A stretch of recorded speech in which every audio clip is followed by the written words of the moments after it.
Hi again, everybody. Bill Phillips here, and it is a Monday morning. It is November 4th, 2024.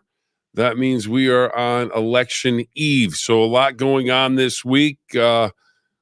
Direction of the country could change. It's going to change one way or the other because President Biden will not be there. So it'll be either Vice President Kamala Harris becoming the first female president in the history of the United States, or Donald Trump. He'll return to the presidency. He was a former president, so it'll be interesting. And not going to get into who you should vote for or any of that. Policy stuff doesn't matter. You have senators to vote for. Some people have Congress people to vote for.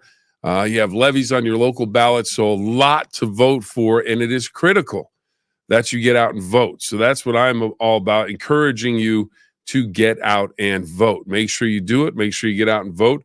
Make sure you watch WTOV9 throughout the evening, starting at 5 o'clock tomorrow night on the election day. We'll have reporters all over the Ohio Valley bringing you the latest information throughout the evening on all of the local elections in the Ohio Valley. And, of course, WTOV9, along with NBC, will keep you updated on all the presidential election information that's coming out as well. So a lot going on, and we have you covered. And then Jamie Baker and Dylan Cleveland, they will have a special 2024 election on the go at 7 o'clock in the evening on the WTOV9 YouTube channel, WTOV9.com, Facebook page. It is going to be an update as they go around and bring you the election information that you were looking for throughout the evening tomorrow night. So again, not here on election eve to preach one way or the other who you should vote for, why you should vote for them, what the issues are to vote for. Just basically to tell you, get out and vote if you can. It's going to be a great day weather-wise across the Ohio Valley. Many have already voted, early voting, so that's fantastic. But if you haven't voted yet and you registered, be a part of it. Find out, go out, look up the candidates. We have plenty of stories online at WTOV9.com letting you know what the different candidates for specific offices are looking to do, what their platforms are, so you can educate yourself before you go and vote. So that is my election eve speech of the day. So that's all I have on that. We're going to move along and talk about some other things. But before we do that, we're going to thank our sponsor, Valley Converting from T-Town, the gem city of Toronto, Ohio. If you have paper products that you need recycled, no matter what they are, check in with Valley Converting, give them a call, and let them know that you have some paper that you're looking to recycle, and they will give you the best solution possible. Let's listen to them. Every piece of paper has a story. What if that story didn't end when you were done with it? At Valley Converting, we turn your old paper products into recycled paperboard, continuing the story. Locally owned and operated in Toronto, Ohio, bringing your paper to Valley Converting isn't just about recycling. It's about supporting a cleaner, greener future for all of us. We are here 5 days a week to help you make some green by going green. And remember, recycle for your future.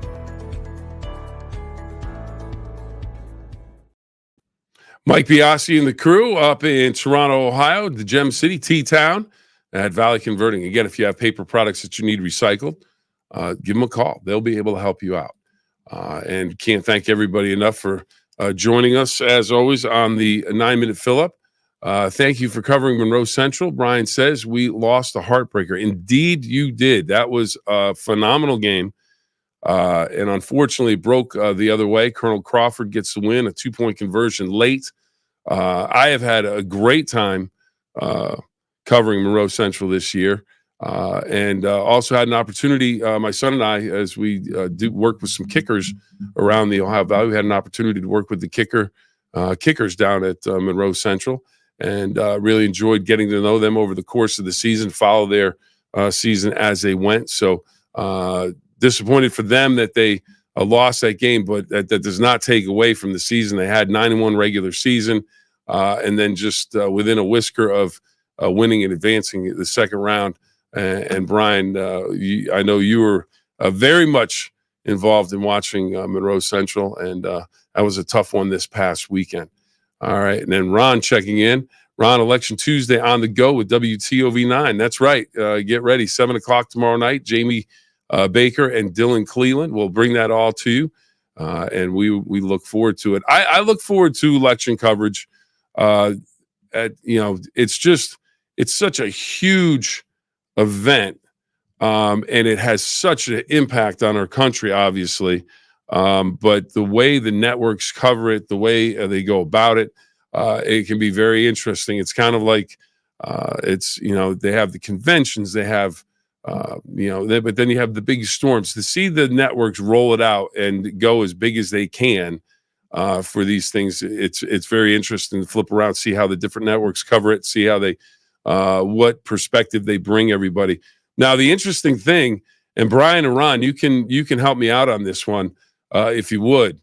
But we're going to go. Today is November 4th, 2024. There was a number of birthdays that in history in the United States, and some interesting ones that jumped off the list at the National Day calendar that I saw.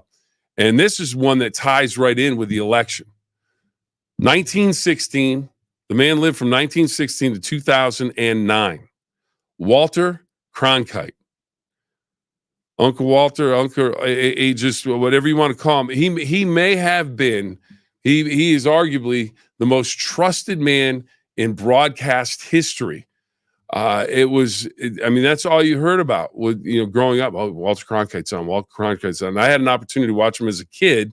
I didn't really know what I was watching, but I knew everybody loved Walter Cronkite, and that was what you watched, or it seemed like that's what most people watched.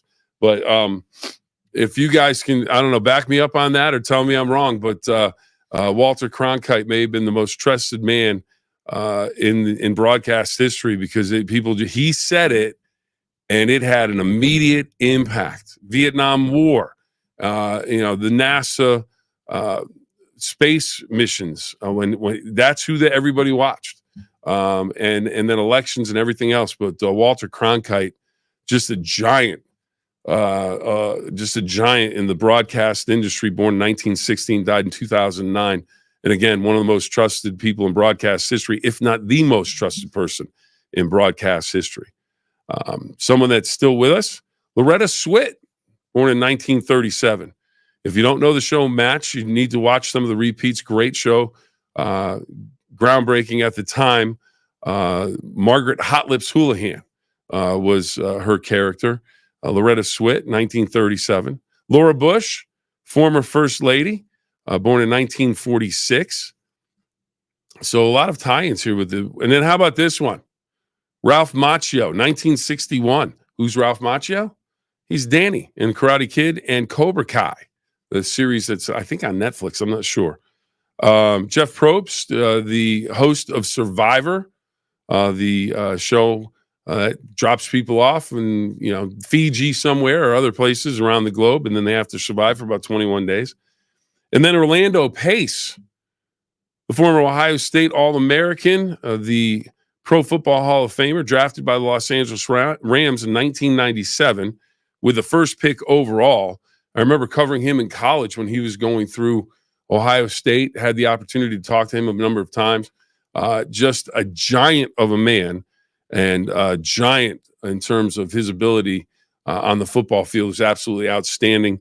As I mentioned, Hall of Famer, first-round draft pick overall, All-American. I mean, whatever awards he were to win, he won them multiple times.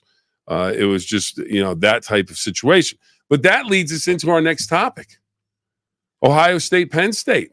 Big college football weekend.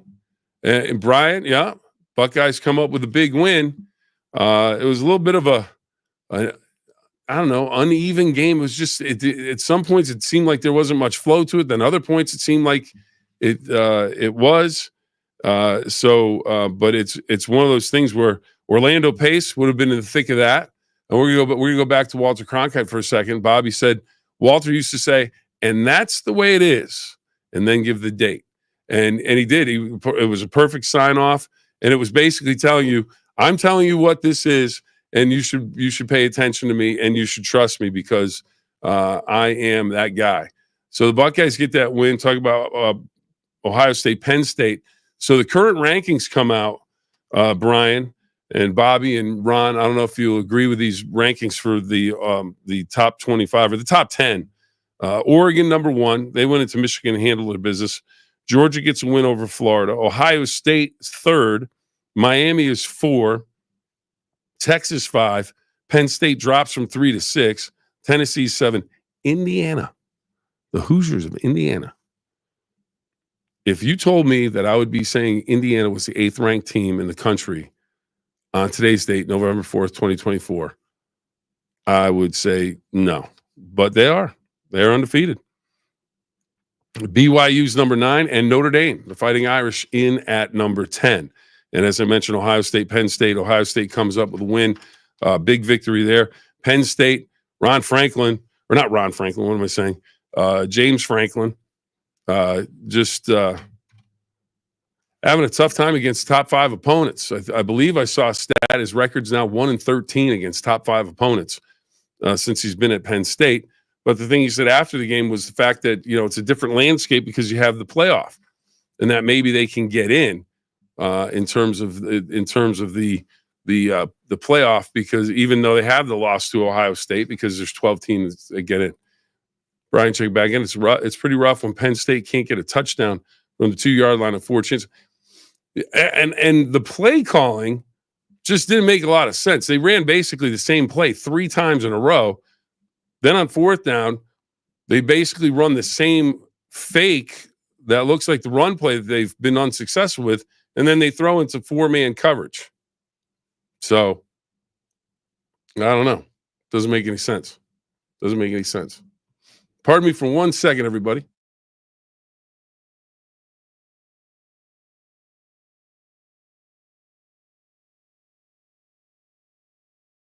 We're back. Had to cough. Turn down the microphone. Yep, Brian agrees with that. Yeah, and then Coach Franklin, Ron says, has a spat with a fan going into the locker room. Yeah, I mean, how about if we'll talk about this too? And I'm sure by now you guys may have heard, or if anybody's out there that has heard about Jason Kelsey, that he got into it with a fan up at Penn State, the former Philadelphia Eagle, All-Pro, and then the coach getting into it with a fan. I'm not saying the fans can't, get into it with people in terms of, if you want to boo and things like that. But it's just there's no civility anymore. It's kind of, it's like, okay, I paid my money, and so now I'm just gonna yell abusive things at people. And Franklin's probably there. I think his family was down on the field with him. He's getting booed. He's getting yelled at. And, and at the same time, can you turn the lack of a better way to put it, can you turn the deaf ear on if you're James Franklin? Just like, hey, man, I'm ignoring you. I don't want to hear it. And it's one of those things where he knows that there's a certain section of the Penn State nation or whatever it is, family, that no matter what he does, from the day that he got there, he wasn't going to be the pick. He wasn't going to be their person. So they were going to. So let's say a third of the Penn State nation doesn't like him. So no matter what he does, he's not going to win that argument. Then you have the third where they're going to love him no matter what. And then you have that third in between. And that's the third you got to be concerned about. But when you're, at a game and you're getting yelled at and he gets into it a little bit with the fan, it's not a good look for the coach. Coach has to just run on and off the field. It's kind of what happened with Sirianni at Philadelphia. You have to run on and off the field. But at the same time, every once in a while, you just can't take it anymore and you yell back at the fan. So that leads us into our next topic. And I don't know if anyone's seen this. Penn State quarterback. Yep. Banged up a little bit. Banged up, absolutely. But our next topic that we get into is the fan. I don't know if you've seen this on social media or anything or on the news. Jason Kelsey, as I said, the former All-Pro center for the Eagles, probably going to go to the Hall of Fame. He is leaving or going across campus to someplace while he was working for College Game Day. I couldn't believe the thousands of dollars were spent on a World Series ticket. Oh, yeah, absolutely. Absolutely. Now, here's the thing. if people will say, I spent all this money on this ticket, I should be able to yell and scream whatever I want. To a point, to a point. And I'm going to say this. I mean, unless you have the money to spend $1,000 on a ticket or $500 on a ticket to go to a game, it's a lot of cash to be spending on that. So it's like, I've got this right to yell. Well, you spent $1,000. Nobody told you to spend $1,000. And, so, but, people want to be at the big event. People want to see it. And if you've got that money to spend, God bless you. It's just, it's a lot of money to spend on a World Series ticket. So anyways, back to Jason Kelce, fan at Penn State. I don't know if it was a college student at Penn State or just a general fan, but someone attending the game. Don't know if it's an Ohio State guy or a Penn State guy or just some fan that's up there at the school. But a fan during the post game was following Jason Kelce, and he was saying, he called Kelce's brother, Travis, who plays for the Kansas City Chiefs. He'll be on tonight. Used a homophobic slur about Travis Kelce dating Taylor Swift. And he kept repeating it to the point where Jason Kelce's just trying to walk across the campus, get to wherever he has to get to. And he got frustrated, turned around, grabbed the phone, smashed it on the ground. And then he kept walking.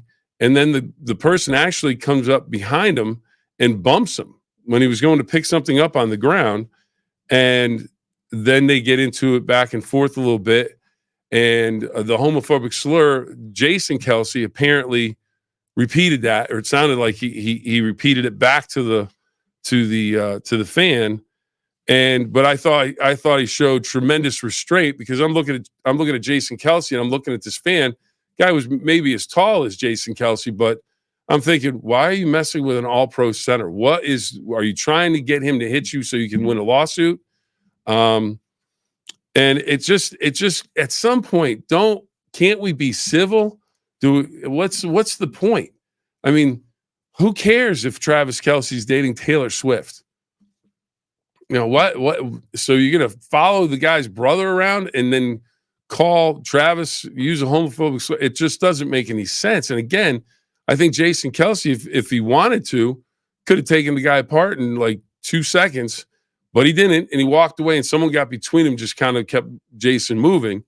But again, and I think, and Brian hits on it right here, and I agree, fans are disrespectful, shouldn't have said that. Absolutely. It doesn't make any sense. What is your point? If you don't like Travis Kelce and you don't like the fact that he's dating Taylor Swift, how in the world does that impact you anyways? But then to go and, get belligerent with his brother. And again, I thought Jason Kelce showed plenty of restraint walking away after he smashed the guy's phone. And I didn't really have a problem with him smashing the phone, because he's like, all right, dude, you're following me. You're taping me to get a reaction. And it just was over and over again. And, that's the thing. You're dealing with a guy that played in the NFL for the last 13 years. And he's like, I'm not putting up with this guy, So Jordan checking in. That fan should not have said anything to Jason Kelce about anything. What was he going to get out of that? The only thing I think is that he was trying to get punched so he could sue Jason Kelce. That's the only thing. Or he's trying to go viral and all that stuff. But he's not going viral for all the right reasons. And the police report, or one of the reports I saw, the police, they don't have a police report on it, because I don't think anyone reported it. I don't think the guy that had his phone smashed is going to go to the police and say, hey, Jason Kelce smashed my phone. And, well, why did he smash your phone? Well, I used a homophobic slur about his brother dating Taylor Swift, and kind of instigated the whole thing. So I don't think there's going to be an incident report. I don't think Jason Kelce is going to face any type of issue with the police. Now, whether or not he gets any type of reprimand, he's working for ESPN now and doing some NFL work, we'll have to wait and see. He hasn't made a comment about it. But again, at some point, don't we just, tone it down a little bit? I mean, it's just even, you talk about toning down the political rhetoric. Now it's like fans and coaches and fans. It just seems like we're all at a boiling point, and we don't need to be. I went across the line. Jason was handing him the phone, but I think they're all pissed off Democrats. All right, Bobby. That's one way to look at it. But I don't know if that's true. I have no idea what their political affiliation is. But again, get out and vote. Democrat, Republican, Independent. If you're registered to vote, make sure you get out and vote tomorrow. It doesn't matter, whatever your beliefs are, whatever you want to vote on, whatever you need to vote to get your candidate to win. If you don't vote, that's one less vote they're going to have. So back your candidate, get out and vote. And then at the end of it, if your guy doesn't win, then if you want to complain about it or say, we should have had this guy. Well, did you vote? And you get some people, no, I didn't vote. So why are you complaining? I get it. I get it. We all have an opinion. We can all share it. But if you're not a part of the process, and it's what makes the United States great. They have a vote for Russia. Kinda, not really. It's basically, hey, we're going to vote for Putin, and that's all we're going to vote for. And if you don't vote for him, you could have some issues. In other countries across the world, when they say, "Oh, we had a democratic election," no, you didn't. No, you didn't. Now, people are going to say, "Well, there could be this with the voting machine, there could be this with that, and the whole thing." Yeah, there could be problems, very, very well, and there are going to be some problems. But at the same time, if you don't vote, you don't have your vote counted, and you don't have an opportunity, if something goes wrong with the system, to have it fixed and still have your vote counted. So it's one of the things that makes America the greatest country in the world. And so please, please, please, please, if you have the opportunity, please go and vote tomorrow. We'll end it here with Jordan, producer extraordinaire. She's always working. Saints head coach fired, and why not? They're terrible. They lost yesterday. Who did they lose to? Did they lose to Carolina yesterday? I think they did. No. Who did they play yesterday? I can't even remember. It was so long ago. Let's see. NFL. Oh, really? Spin. All right. Well, I think they only had 2 wins on the year. So the Panthers. Yeah, and Carolina won. So you lose to the worst team in the league, you get fired. So, like I said, Jordan's always working. Yep. She's ready to go. All right. And I know she's voting. Talked about that this morning.